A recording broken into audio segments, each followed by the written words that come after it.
जय जगन्नाथ बंधुगण एक सुंदर नृत्य कार्यक्रम गोटे विदेश यात्रा आज आरंभ है तेबे मुझे कही रखे जमी आपण मैंने आगु मत भल पाइबा और आशीर्वाद दे आसी एवं सेम मो पर सो दैट मु भल गोटे प्रेजेंटेशन देवी और आपण मान सहित से वीडियो निश्चय शेयर करी। जय जगन्नाथ। आमे एबे सुभाष चंद्र बोस इंटरनेशनल एयरपोर्ट रे अच्छु कोलकाता रे जाउछु। आमे वियतनाम रे विवेक ओडिसी परफॉर्म करिवे, मु संबलपुरी करिवि, धूम मस्ती हबो। आपण माने हमकु विश करंतु, हम प्रोग्राम जेमती बहुत भलो हो। जय जगन्नाथ। जय जगन्नाथ।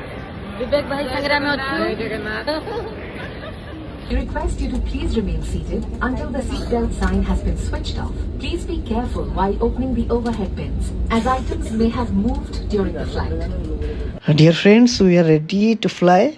वर्तमान यात्रा यू आरंभ होची। देखंतु आकाश मार्गरु माने तळर व्यू केते सुंदर देखा होची। देखंतु डर भी मन रे टिके टिके थिला। तेबे एटा छोटो वीडियो रे आमे सब जिंस मु आपण मानकु देखैबी। आमे वर्तमान पहुंची सारिचु वियतनाम रो होचिमिन सिटी एयरपोर्ट रे। वर्तमान रूम पई बाहरछु। देखंतु हम लगेज भी आसी जाईची। तेबे बाहरु रो व्यू बहुत सुंदर अच्छी। वर्तमान बाहरी जाऊँ आम आमर होटल पाई। Finally we reached our destination.